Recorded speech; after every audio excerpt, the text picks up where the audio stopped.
కుమ్మాల అనే గ్రామానికి అయితే రావడం జరిగింది. సో మనతో ఈ గ్రామ 3వ వార్డు మెంబర్ గా మనతో ఉన్నారు. యాజ్ ఎ రెబల్ గా ఇక్కడ గెలవడం జరిగింది.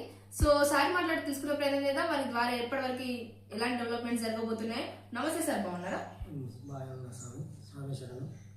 ఓకే సార్, మొదటిగా మాకు ఆ ఛానల్ తరఫున రెబల్ గా మీరు గెలవడం జరిగింది.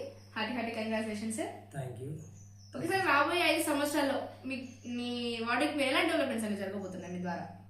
మెయిన్గా వీధి లైట్లు కానీ, డ్రైనేజ్ కానీ, మళ్ళీ నెక్స్ట్ ఏంటంటే స్కూల్ డెవలప్మెంట్ మెయిన్గా చేయాలని మా ఆలోచన. అందుకే ఈసారి మొత్తం టోటల్ వ్యవస్థలో అంటే అందరూ యంగర్సే ఉన్నారు చాలామంది, సర్పంచ్ కూడా యంగే. దాన్ని దృష్టిలో పెట్టుకొని మెయిన్గా స్కూల్, తర్వాత గుడి. ఇంకెలాంటి సమస్యలు ఉన్నాయి మీ గ్రామంలో? డ్రైనేజీ కానీ, ఇంకా ఈ పచ్చదనం, పరిశుభ్రత, ఇవి ఏదన్నా కానీ అందరం కలిసి ముందుకు పోదామని ఆలోచనతోటి అందరం కలిసి రెబల్గా వేయడం జరిగింది. దానికి ప్రజలు మాకు సానుకూలంగా సహకరించారు. మీ గ్రామంలో ఉన్న యువతకి మీరు ఏం చెప్పాలనుకుంటున్నారు? యువతకు అని అంటే ఇక అందరితో అంటే ఇక ఇప్పుడు మనకు ప్రజెంట్ సిచ్యువేషన్లో చదివే మెయిన్ ఇంపార్టెంట్ కాబట్టి చదువుకొని ఉద్యోగాలు చేయాలనేది ఆలోచన. మీరు రెబల్గా ఎలా గెలవడం జరిగింది?